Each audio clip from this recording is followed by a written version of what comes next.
Bonjour à tous. Aujourd'hui nous allons faire un petit test sur cette Ares Amoeba qui d'origine tape à 410 fps, sortie d'usine, donc assez puissante.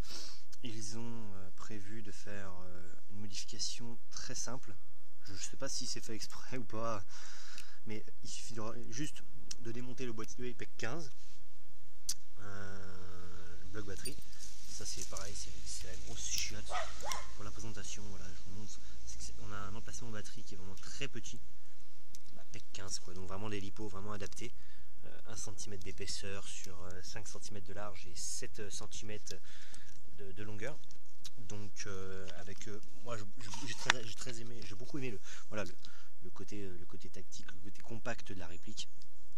J'ai pris la version AM013DE, donc avec le silencieux intégré au RIS. Il existe la version DK qui est juste un tout petit peu plus longue. Le silencieux ressort peut-être de 15 cm à tout casser. C'est exactement les mêmes versions, c'est juste une longueur un peu supérieure. C'est tout. Après, donc pour la modification de la puissance, il y a juste le boîtier à démonter. Vous avez une vis pour le boîtier et une vis à l'arrière de la crosse qui en fait fait venir le guide ressort et le ressort pour juste avoir à le modifier. Vous changez juste le ressort qui d'origine est trop puissant du coup. Et c'est tout simple, pas besoin de démonter la gearbox, ils ont pensé à tout sur ce coup là, c'est vraiment pas mal.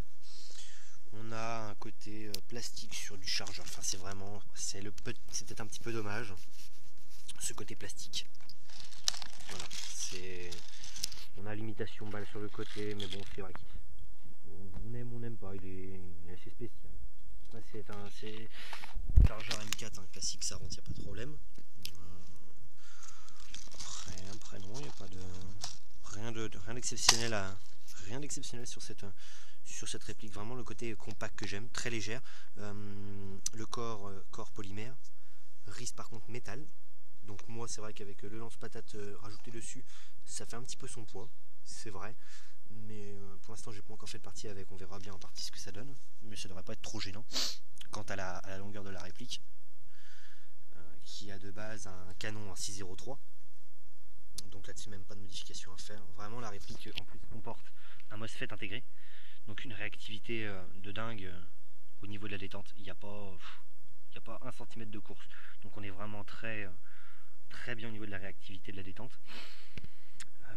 Quoi dire de plus, c'est vraiment une réplique qui d'origine est très bien. Donc voilà, on va passer sur plusieurs essais de tir. On va commencer à 15 mètres, ensuite 20 mètres, et pour finir entre 30 et 35 mètres. Donc autour de 33 mètres exactement. Voilà. A tout de suite. Bonjour à tous, je me retrouve à une distance de à peu près 15 mètres pour faire un essai de tir sur la Moeba Ares. Donc de série elle tape à 400 fps, ce qui est assez énorme. On va essayer de voir ça, descendre ça avec un ressort qui est assez facile d'accès. Alors, hop. Normalement j'ai déjà assez bien réglé. C'est parti. Donc,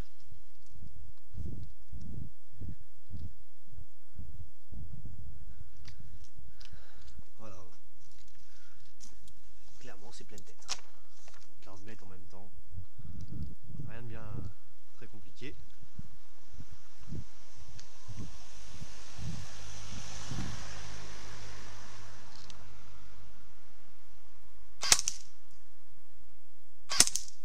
Faut que je règle ça, j'ai l'impression de partir un peu à gauche.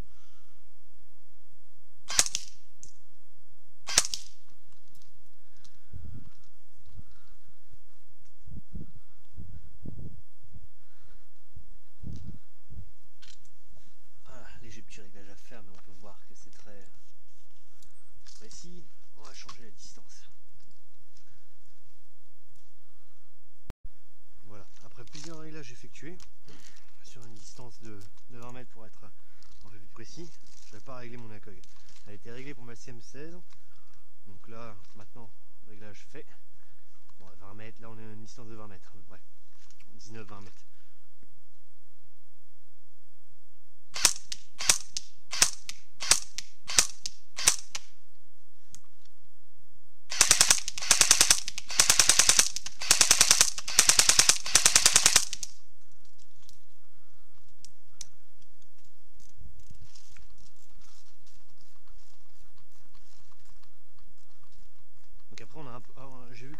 décalage du hop-up. On avait un hop-up assez important, donc déjà de base vraiment pas mal. Un effet où j'ai tiré sur quelque chose comme 60 mètres. Hop, voilà, donc vraiment en visant au centre. Donc parcours rafale, je veux dire on est vraiment très précis au niveau 20 mètres. Je vais essayer de refaire une vidéo avec une plus grande distance pour essayer de vous montrer. J'espère qu'on va entendre le tic, parce que là déjà avec les trous que j'ai fait, ça va pas être évident d'en retrouver des nouveaux.